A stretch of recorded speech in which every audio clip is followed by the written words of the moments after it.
সেখান থেকে একজন টিচার এখানে আসলেন, আমাকে এসে বললেন যে আমি 30 বছর ওখানে শিক্ষকতা করেছি, এখন তো আমি রিটায়ার্ড, আমি একটা কিতাব লিখছি প্রণবেশনে। আমি বললাম কি লিখছেন? লিখছি যে প্রণবের নূর। আমি বললাম না, হবে না, আপনি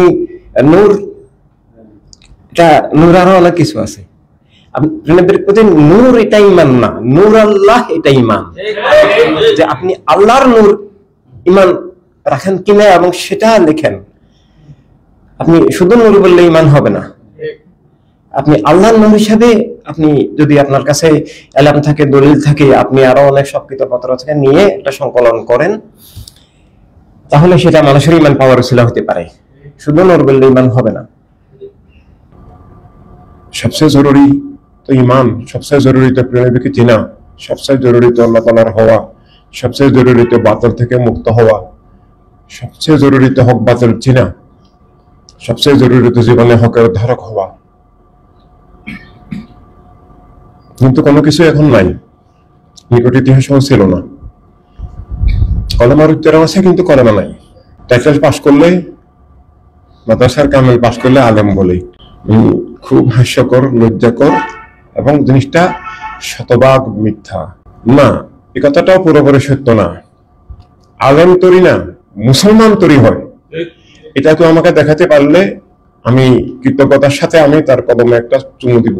না, শুধু এটাও না, মানুষ তৈরি হয়। এমন কোন মাদ্রাসা, খানকা পৃথিবীর বুকে কেউ আমাকে এই মুহূর্তে এই যুগে দেখাতে পারবে না, নাই, কোথাও নাই। হ্যাঁ, ব্যক্তিগতভাবে অনেকে আছেন, থাকতে পারেন, সেটা ভিন্ন হিসাব, সেটা হিসাবে আসবেন, সেটা খাস।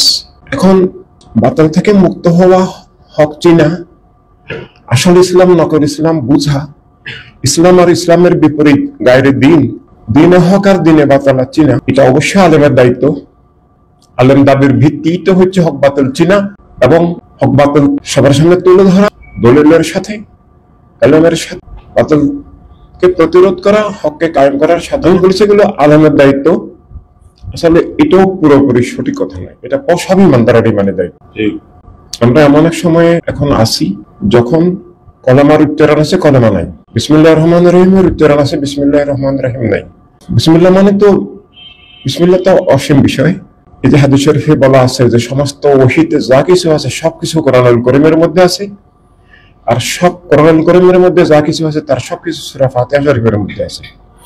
আর সূরা ফাতিহা শরীফের মধ্যে যা কিছু আছে তার সবকিছু বিসমিল্লাহির রহমানির রহিমের মধ্যে আছে। বিসমিল্লাহির রহমানির রহিমের মধ্যে যা কিছু তার সবকিছু বের মধ্যে আছে, আর বের মধ্যে যা কিছু আছে তার সবকিছু আছে বের নুকতার মধ্যে। নুকতা অখণ্ড তাওহীদ, রাসূলুল্লাহ সাল্লাল্লাহু আলাইহি ওয়াসাল্লাম। বে মানে তো যুক্ত হওয়া। আপনারা জানেন এই বিসমিল্লাহর মধ্যে একটা বে, অ্যাকচুয়ালি গ্রামাটিক্যালি লিখতে গেলে আলিফ একটা আসে, বি ইসমিল্লাহ, আলিফ এটা হযফ হয়ে গেছে, একাকার। সেটা কায়দা মোতাবেক বি ইসমিল্লাহ মানে আল্লাহর নাম মোবারকের সাথে যুক্ত হওয়া। আল্লাহর নাম মোবারকের সাথে যুক্ত কেমনে হয়? সাল্লাল্লাহু আলাইহি সাল্লামকে কেন্দ্র করে, অবলম্বন করে, আনামতা আলাইহিমের ধারায়, আনামতা আলাইহিমের ওয়ারাসাতি, ইক্তেদায়, ইত্তেবায়, ইতাআতের মধ্য দিয়ে। এখন এটার সাধারণ প্রাথমিক অর্থ হলো যে আল্লাহ তাআলার নামে জীবন।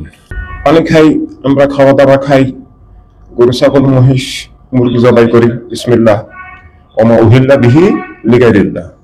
যদি আল্লাহর নাম ছাড়া জবাই হয়, অন্য কোনো নামে জবাই হয়। এখন সবকিছুর আগে তো মানুষের জীবন। এটা মুরগি যখন আমরা জবাই করি, মুরগিকে কেউ যদি আল্লাহর নামে জবাই না করে এটা মুরগির অপরাধ না। গরু ছাগল মুরগি যখন জবাই হয় করা হয়, সেটা যদি আল্লাহর নামে না হয়, অর্থাৎ আল্লাহর নামে বিসমিল্লাহ আল্লাহু আকবার আল্লাহর নামে যদি করা না হয়, তা গরুর তো দোষ নাই। কিন্তু গরু কেন হারাম হবে?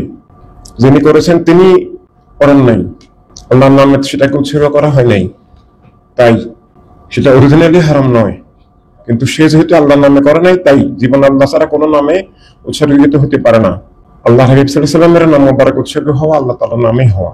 এখন এই গরুটার তো দোষ নাই, ছাগলের দোষ নাই, মুরগির দোষ নাই, জবাই করনেওয়ালা আল্লাহর নাম মোবারক নেয় নাই, তাই এটা হারাম হয়ে গেছে। আর মানুষের জীবন, সে যদি তার জীবন আল্লাহর নামে না করে, আল্লাহর নামে জীবন যদি বিসমিল্লাহ ভিত্তিক না হয়, আল্লাহর নামে জীবন হওয়া, আল্লাহর জন্য জীবন হওয়া পরবর্তী ধাপ, সবটাই বিসমিল্লাহ, এবং আল্লাহ তাআলার সাথে যুক্ত হওয়া। আল্লাহর নামে জীবন হওয়া এটা একটা প্রাথমিক স্তর, আল্লাহ তাআলার জন্য জীবন হওয়া এর পরবর্তী ঊর্ধ্ব স্তর, এবং আল্লাহ তাআলার সাথে যুক্ত হওয়া এটা মূল স্তর। এটা অত সহজ নয়। সমগ্র জীবনের সব সাধনার মূলে আছে আল্লাহ তাআলার সাথে যুক্ত হওয়া। কিন্তু বাস্তবে কি আল্লাহর সাথে কেউ যুক্ত হতে পারে? না, পারে না। কেউ আল্লাহর সাথে যুক্ত হতে পারে না। আল্লাহর সাথে যুক্ত হওয়ার বহু স্তর আছে। এখানে ইসমিল্লাহ, আল্লাহ তাআলার ইসিম মুবারকের সাথে যুক্ত হওয়ার কথা বলা হয়েছে। বিসমিল্লাহ সরাসরি আল্লাহ তাআলার সাথে সরাসরি যুক্ত শুধু আল্লাহর হাবিব সাল্লাল্লাহু আলাইহি ওয়াসাল্লাম। জাতে ইলাহির সাথে যুক্ত শুধু আল্লাহর মাহবুব সাল্লাল্লাহু আলাইহি ওয়াসাল্লাম। আর আল্লাহর মাহবুব সাল্লাল্লাহু আলাইহি ওয়াসাল্লামকে কেন্দ্র করে আল্লাহর নবী রাসূল আলাইহিস সালামরা আল্লাহ তাআলার সাথে যুক্ত, তবে সেটা সিফাত মুবারাকার সাথে যুক্ত। জাতে ইলাহি থেকে সিফাত, সিফাত থেকে ইসিম, ইসিমের সাথে সৃষ্টি যুক্ত হতে পারে। সেটাও কেবলমাত্র নবীর নাম মুবারকের নূরের মাধ্যমে। নবীর নাম মুবারকের নূর ছাড়া ইসিম মুবারকের সাথে যুক্ত হওয়া যায় না। সারা জীবন ইসিমের জিকির করলেও ইসিম মুবারকের নূর, হেদায়েত, তাজাল্লিয়াত, রহমত, ইহসান কোনো কিছুই সে পাবে না। ইসিম বুঝবেও না, কিছুই বুঝবে না, আওয়াজ হবে। এভাবে আল্লাহর ওলিরা আল্লাহ তাআলার ইসিম মুবারকের নূর লাভ করেন। বেলায়েতের সর্বোচ্চ স্তর হচ্ছে ইসিম মুবারকের সাথে যুক্ত হওয়া। নবুয়ত হচ্ছে আল্লাহর ইসিম মুবারকের তাজাল্লি নূর পাওয়া, মানে আল্লাহ কি পাওয়া, মানে অসীম বিষয়, অসীম বিষয়। সেই ইসিম মুবারকের সাথে যুক্ত হওয়ার বহু স্তর আছে, 70,000-এরও অধিক স্তর আছে। এভাবে আল্লাহর ওলিদের বিভিন্ন স্তর, বিভিন্ন স্তরে পৌঁছেন, সেটা অসীম। আর আল্লাহ নবী রাসূল আলাইহিস সালামরা সিফাতে ইলাহির সাথে যুক্ত হতে পারেন নবীর নূরের মাধ্যমে। আর জাতে ইলাহির সাথে যুক্ত শুধু একজনই আছেন। সেটা তো আমাদের ইমানের দিনের জীবনের আসল রূপরেখা, আল্লাহ তাআলার সাথে যুক্ত হওয়া। আর এর বিপরীতে হলো আল্লাহ তাআলা থেকে বিচ্ছিন্ন হওয়া। পৃথিবীতে দুইটাই ধারা, নবীকে কেন্দ্র করে, আম্বিয়া আলাইহিস সালামকে কেন্দ্র করে, উসিলা করে আহলে রাসূল, খোলাফা রাশিদুন, আইম্মা কেরাম, আউলিয়া কেরাম, আনহামত আলাইহিমের যে ধারা, কিয়ামত পর্যন্ত তাদেরকে অবলম্বন করে আল্লাহ তাআলার নাম মুবারকে যুক্ত আছে কি নাই, এটাই ঈমান আছে কি নাই, এটাই সত্যের মধ্যে সে আছে কি নাই, এটাই হেদায়েতের মধ্যে আছে কি নাই, এটাই যুক্ত হলো অথবা বিচ্ছিন্ন হলো। আল্লাহ তাআলার নামের সাথে যুক্ত হওয়ার জন্য আল্লাহ তাআলার আরাধনা, উপাসনা, ইবাদত অন্যান্য ধর্মের নামেও করা। কোন কোন নবীকে, কোন কোন রাসূল আলাইহিস সালামকেও মানা হয়। মানা হয় মানে শাব্দিকভাবে মানা হয়, বাস্তবে মানা হয় না। কিন্তু তারা কি কোনোদিন আল্লাহ তাআলাকে পাবে? পাবে না। আল্লাহ তাআলার সাথে যুক্ত হতে পারবে? পারবে না। কোন নবীকে ছাড়া অন্য কোন ধর্ম তো আসলে ইসলাম একমাত্র। ইন্নাদ-দীন ইনদাল্লাহিল ইসলাম। আদম আলাইহিস সালাম থেকে খাতামুন নবীয়্যিন সাল্লাল্লাহু আলাইহি ওয়াসাল্লাম পর্যন্ত দুনিয়া সৃষ্টির আগে থেকেই একবারে আউয়ালিন আখিরিন দিন তো একটাই। বিভিন্ন নবীর রাসূল আলাইহিস সালামের মাধ্যমে একই দিনের বিভিন্ন শরীয়ত আসছে। এক নবীর শরীয়তের সাথে অন্য নবীর, অন্য রাসূল আলাইহিস সালামের শরীয়তের বিভিন্ন কর্মগত পার্থক্য আছে, নীতিগত পার্থক্য নাই, কিন্তু দিন একটা। কিন্তু সেই দিনটাকে পরিবর্তন করে ঈসা আলাইহিস সালামের দিনকে পরিবর্তন করে একটা ধর্ম, আলাদা ধর্ম তৈরি করছে। মুসা আলাইহিস সালামের দিনকে পরিবর্তন করে আরেকটা ধর্ম তৈরি করছে। এইভাবে আমাদের প্রিয় নবী আসল ইসলাম দান করলেন, কিন্তু ইসলামের নাম পরিবর্তন হয় নাই, কোরআনে পাকের কোনো আয়াত শরীফ পরিবর্তন হয় নাই, কিন্তু দিন নাই। এখন ইসলাম নামে যেটা আছে পৃথিবীতে, এটা আল্লাহ তাআলার কাছে প্রিয় দেওয়া ইসলাম না, আল্লাহ তাআলার দেওয়া ইসলাম না, সাহাবা কেরামের ইসলাম না, এটা আহলে রাসূলুল্লাহ সাল্লাল্লাহু আলাইহি ওয়াসাল্লামের ইসলাম না। আসল ইসলাম পৃথিবীর এখন কোথাও নাই। ওয়ার্ল্ড সুন্নাহ মুভমেন্টের বাহিরে কেউ আমাকে দেখাতে পারবেন না। যদি পারেন তাহলে আমি অবশ্যই সক্রিয় করব, কৃতজ্ঞ থাকবো আজীবন। পৃথিবীর কোথাও আসল ইসলাম এখন নাই। ঈসা আলাইহিস সালামের ইসলামকে যেমন খ্রিস্টান ধর্মে রূপান্তরিত করছে, মুসা আলাইহিস সালামের ইসলামকে যেমন ইহুদি ধর্মে পরিণত করছে, আমাদের প্রিয় নবীর দেওয়া আহলে রাসূল, খোলাফা রাশিদিন, সাহাবা কেরামের প্রতিষ্ঠিত আসল ইসলামকে ওয়াহাবি ধর্মে পরিণত করছে, মুয়াবিয়াবাদী খারজি ধর্মে পরিণত করছে, শিয়াবাদী ধর্মে পরিণত করছে। এভাবে আরো অনেকগুলো 72টা নকল ইসলাম। তো আসল ইসলাম কোথায়? না, আসল ইসলাম আল্লাহর ওলিদের কলবে আসার কোথাও নাই। এখন কিন্তু আগের গুলো একটু বোকা ছিল, আগের আসল ধর্মকে পরিবর্তন তারা করছে। এখন প্রেমের দেওয়া ইসলামকে তারা পরিবর্তন করছে। এরা অনেক চালাক, এরা ভিন্ন নাম দেয় নাই, এটা ইসলাম নামটা রেখেছে, কোরআন পাকের উচ্চারণ ঠিক রেখেছে, কিন্তু তাওয়িল পরিবর্তন করে ফেলছে। হাদিস শরীফ যেগুলো কোনো উপায়ে অস্বীকার করতে পারতেছে না সেগুলো আছে, কিন্তু ভুল অর্থ নিচ্ছে এবং অনেক জাল হাদিস তৈরি করেছে। এভাবে এখন যে ইসলামের নামে যেটা আছে, এখন আহলে সুন্নাত জামাতের নামে যেটা আছে, সেটা দুনিয়ার কেউ আমাদের সামনে আসল ইসলাম হিসাবে প্রমাণ করতে পারবে না।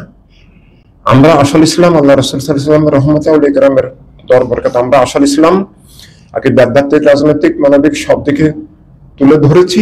তুলে ধরতে শুধু পারবতা নয়, এবং নকল ইসলামকে আমরা দলিল দিয়ে প্রমাণ করে সাবিত করে দিয়েছি যেগুলো নকল। এভাবে আসল ইসলাম, নকল ইসলাম আছে, নকল আহলে সুন্নাত জামাত আছে। কলেমার নকল নয়, কিন্তু কলেমার শুধু শাব্দিক উচ্চারণ আছে। কলেমার ঈমান, কলেমার হাকিকত, কলেমার বন্ধন নাই। বিসমিল্লাহির রহমানির রহিমের বন্ধন, নূর হেদায়েত নাই। বিসমিল্লাহ ভিত্তিক জীবন নাই। এই বিসমিল্লাহটা শুধু ঈমানদারের জন্য নয়, এটা অস্তিত্বের এমন এক মৌলিক বিষয়, ইলাহিয়াত, তাওহীদ, মাবুদিয়াত, অস্তিত্বের এমন এক বিষয় যেটা অস্বীকার করলে মানব সত্তা, মানবাত্মাই থাকে না। আমি ইনসান দাবি করতে হলেও তাকে বিসমিল্লাহ স্বীকার করতে হবে। আর না হয় জীবন যদি আল্লাহর নাম মোবারকের না হয়, আল্লাহ তাআলার নামে যদি সত্তা, অস্তিত্ব, ওজুদ না হয়, সে ওজুদটা ইবলিসি ওজুদ, বস্তুবাদী ওজুদ, মুশরিকি ওজুদ, কুফরি ওজুদ অটোমেটিক হয়ে যায়, তাৎক্ষণিক হয়ে যায়। তখন আল্লাহ তাআলার নামের পরিবর্তে অন্য কোনো কিছু, আল্লাহ তাআলার পরিবর্তে, শুধু নাম মোবারকের পরিবর্তনে আল্লাহ তাআলার পরিবর্তে অন্য কোনো শক্তি তাকে নিয়ন্ত্রণ করে, অন্য কোনো মতবাদ তাকে নিয়ন্ত্রণ করে, অন্য কোনো চেতনা তাকে নিয়ন্ত্রণ করে। তার মানে ইনসানি ওজুদও থাকে না, সেটা অন্য কিছু হয়ে যায়। ইনসানি ওজুদ হারায়, ইমানের তো আর প্রশ্নই আসে না। ইমান শুধু আল্লাহ তাআলার নামে জীবন, এটা বললেও ইমান হয় না। শুধু লা ইলাহা ইল্লাল্লাহ এতটুকু বললেও ইমান হবে না, যত দলিলে দেখ হবে না। আমিনু বিল্লাহি ওয়া রাসূলিহি, যদি আল্লাহ তাআলার প্রতি ঈমান আনলেই ঈমানদার হয়, তাহলে আমিনু বিল্লাহির পরে ওয়া রাসূলিহি আল্লাহ বলতেন না। ওমিনান নাসি মান ইয়াকুলু আমান্না বিল্লাহি ওয়া বিল ইয়াউমিল আখির ওয়া মা হুম বিমুমিনিন। তাওহীদের উপরও ঈমান আনছে, বলে আখিরাতে বিশ্বাস করে, কবর, হাসর, নসর, আখিরাত এগুলো বিশ্বাস করে। আল্লাহ বলছে ওয়া মা হুম বিমুমিনিন, হবে না। এখানে দেখেন আয়েশা রাদিয়াল্লাহু আনহার রাসালাতের উল্লেখ নাই। এভাবে ওই তাওহীদি জনতা লা ইলাহা ইল্লাল্লাহ এগুলো বলে এভাবে আল্লাহ তাআলা বলছেন ওরা ঈমানদার নয়। রাসালাত কেন্দ্রিক না হলে তাওহীদ ভিত্তিক হতে পারে না। আল্লাহ ইবলিসকে দিয়ে তো সেটা আগেই সবার সামনে তুলে ধরেছেন। সে ইবলিস তো তাওহীদ মানতে অস্বীকার করে নাই, তাওহীদকে সিজদা করতেও অস্বীকার করে নাই। তাহলে কেবল নবুয়ত মানে নাই, আদম আলাইহিস সালামকে মানে নাই, তাওহীদের ঠিকানা সে চিনে নাই। এভাবে যে আসল ইসলাম পুনরুজ্জীবিত করা, নকল ইসলাম, ভুয়া ইসলাম, মুনাফিকি ধারা দূর করা, ইসলামের নামে মুনাফিকি, বাতিল, কুফরি ধারা, ইসলামের নামে ইসলামের দুশমন, ইসলামের নামে প্রাণতিক নবীর দুশমন, ইসলামের নামে আল্লাহ তাআলার দুশমন, ইসলামের নামে বাগী ধারা থেকে ইসলামকে মুক্ত করা। আসল ইসলাম নাই। যে ইসলাম মাদ্রাসায়, খানকায় শেখানো হয়, মসজিদে শেখানো হয়, ওয়াজ মাহফিলে শেখানো হয়, কিতাবপত্র, বই পুস্তকে শেখানো হয়, সেটা কোনো দিক থেকে ইসলাম না। প্রথম প্রশ্ন তো আকীদা, ঈমানি আকীদা। ইন্নাল্লাযিনা আমানু ওয়া আমিলুস সালিহাত, আগে তো ঈমান। এখন ওই নবীকে যদি কেউ, কোরআনে পাকে আল্লাহ তাআলা ওই যে ওয়া উখারু মুতাশাবিহাত, মানে মুতাশাবিহাত, এই কোরআনে পাক দিয়ে ইউদিল্লু বিহি কাসীরা ওয়া ইয়াহদি বিহি কাসীর, এভাবে মানে মুতাশাবিহাত আয়াত এনে ঈমান নষ্ট করা, আকীদা নষ্ট করা, এটা ইসলামের বিরুদ্ধে পৃথিবীতে যত ষড়যন্ত্র আছে তার মধ্যে সবচেয়ে এক নম্বর হলো এটা, সবচেয়ে ভয়ঙ্কর, সবচেয়ে মারাত্মক এটা। মানুষকে এই বাশারুম মিসলুকুম এইসব বলে মানে কাফের বানায়। সূরা ইয়াসিনের মধ্যে ওই কাফেরদের উক্তি আল্লাহ তাআলা এনেছেন। কাফেররা আল্লাহ রাসূলদেরকে, তিনজন রাসূল একসাথে আসলেন ঈমানের হেদায়েতের আহ্বান জানালেন না। কাফেররা কি জবাব দিল? মা আনতুম ইল্লা বাশারুম মিসলুনা, মা আনতুম ইল্লা বাশারুম মিসলুনা ওয়া মা আনজালার রহমানু মিন শাইইন ইন আনতুম ইল্লা তাকযিবুন। এটা ছিল কাফেরদের উক্তি। আপনারা বাশারুম মিসলুনা, বাশারুম মিসলুনা, নাউজুবিল্লাহ মিন যালিক। তো আল্লাহ কাফেরদের কুফর হিসাবে সেখানে কি উল্লেখ করেছেন? নবীদেরকে বাশার বলা। আর ওমান জালার রহমান মিন শাইন, আল্লাহকে রহমান হিসাবেও স্বীকার করতেছে। ওমান জালার রহমান মিন শাইন, এটা কাফেরদের উক্তি। এই জন্য কাফের হয় নাই, ওই বাশারুম মিসলুনা বলেই কাফের হয়েছে। সূরা ইয়াসিনকে কি বলা হয় কোরআনে পাকের? কলব। হাদিস শরীফে সূরা ইয়াসিনকে কি বলা হয়েছে? কলব, হার্ট, হৃদয়, ঈমানের কেন্দ্র। সেখানে আল্লাহ তাআলা যে শিক্ষাটা দিয়েছেন, অসীম শিক্ষা, অনেক সবাইতে শিক্ষা। কিন্তু এই যে কাফেরদের উক্তি, মান তুমিল্লা বাশারুম মিসলুনা, নবীদেরকে রাসূলদেরকে বাশারুম মিসলুনা বলা, আর আমাদের প্রিয়নবীকে, নবীর কোন নবীও প্রিয়নবীকে আমাদের মতো বলার সাধ্য নাই। মানুষ তো দূরের কথা, কোন নবী ও নবীকে আপনি আমাদের মতো এই কথা কোন নবী বলার কোনো প্রশ্নই আসে না, বলবেন না। এভাবে মানে ইমানি আকীদা শেখানো হয় না। আল্লাহ তাআলা দিয়েছেন কোরআনুল কারীমে, হাদিস শরীফে আল্লাহ হাবিব সাল্লাল্লাহু আলাইহি ওয়াসাল্লাম দান করেছেন, কিন্তু কোন মাদ্রাসায় কোন খানকায় কোরআনে পাকের শিক্ষা নাই, কিছুই নাই, বিন্দু মাত্রাও নাই। কোথাও কোথাও সামান্য আছে, ওই সামান্য বা আংশিক আংশিক আকীদা দিয়ে আফাতুমিনুনা বিবাদিল কিতাবি ওয়া তাকফুরুনা বিবাদ, আফাতুমিনুনা বিবাদিল কিতাব, যে কিছু কিছুর উপর ঈমান আনবে, কোন কোন আকীদার উপর, আর কিছু কিছু অস্বীকার করবে, কুফরি করবে, তাহলে তো হবে না। তো এভাবে এক আকীদা, শানের সালাতে এক আকীদা, ঈমানের একটা আকীদা মানলো আর একটা অস্বীকার করলো, এটা কুফরি। এভাবে মানে আল্লাহ তাআলার সিফাত, এখন আল্লাহ তাআলার সিফাত অসীম। এখানে 99টা ইসম মুবারক বলা হয়, যে 99 এর মধ্যে আল্লাহ তাআলার সিফাত লিমিটেড, তা নয়। এভাবে এজন্য ঈমান হচ্ছে আমানতু বিল্লাহি কামা হুয়া বিআসমাইহি ওয়া সিফাতিহি। আমি সব ইসম সব সিফাত জানতে নাও পারি, কিন্তু আমি ঈমান আনলাম। আমি জানি বা না বুঝি, এটা আল্লাহ তাআলার শানে, আল্লাহর হাবিব সাল্লাল্লাহু আলাইহি ওয়াসাল্লামের শানে এবং ঈমানের মৌলিক সব বিষয়ে আমার জ্ঞানে আসতেও পারে, নাও আসতে পারে, কিন্তু আমাকে আল্লাহ তাআলার সব সিফাতে ঈমান রাখতে হবে। রাসূলুল্লাহ সাল্লাল্লাহু আলাইহি ওয়াসাল্লামের সব সিফাতে ঈমান আমাকে রাখতে হবে। আমার জ্ঞান বোধ শক্তির সীমা থাকতে পারে, এক একজনের বুঝ জ্ঞানের এক ধরনের স্তর থাকতে পারে, কারো বুঝে আসতেও পারে, নাও আসতে পারে। এই জন্য ঈমান কি বলা হয়েছে সংজ্ঞা? আল্লাযীনা ইউমিনুনা বিল গায়ব। যে গায়ব কোনটা? গায়ব যেটা চোখে দেখা যায়, কানে শোনা যায়, বোঝা যায়, ধরা যায়, ছোঁয়া যায়, সেটা গায়েব না। এভাবে গায়েব হাকিকত ভিত্তিক। আর যখন দেখা মানে প্রকাশ্য হয়ে যায়, ঈমানের কোন সিফাত যখন প্রকাশ্য হয়ে যায়, তখন আর ঈমান আনলেও ঈমান হবে না। সূর্য যখন পশ্চিম থেকে উদয় হবে, বহু লোক ঈমান কলেমা পড়ে ফেলবে, কিন্তু হবে না। ফেরাউন যখন শেষ মুহূর্তে আমানতবিহী বনী ইসরাইল বলেছিল, তখন কি আর ঈমান হবে না। হাশরের ময়দানে তো মানে সব স্পষ্ট হয়ে যাবে। আখিরাত, ফেরেশতা, ঈমানের যত কিছু সাইড আছে, এমনকি আল্লাহ তাআলাকেও এক ধরনের মানে আল্লাহর ইসম মুবারাকের নূর হোক, সিফাত মুবারাকের নূর হোক, যেভাবে হোক আল্লাহ তাআলা সবার সামনে এক ধরনের লিকাইহি, এক ধরনের স্পষ্ট হবেন, প্রকাশ হবেন। আল্লাহ তাআলার সাথে মুসলমান না, কাফেররাও কথা বলবে, সেটা হিজাবের মাধ্যমে হোক, যেমনি হোক, কথাবার্তা হবে। তো সেখানে তখন কি যদি বলে না আমি এখন ঈমান আনি ফেললাম, কোনো ভ্যালু আছে? প্রকাশ্য হয়ে গেলে তার ঈমানের কোনো, আর সেখানে ঈমানের কোনো প্রশ্নই থাকে না। এভাবে প্রেমকে নূরে লাহি, নূরে জাতে লাহি, এই যে এখানে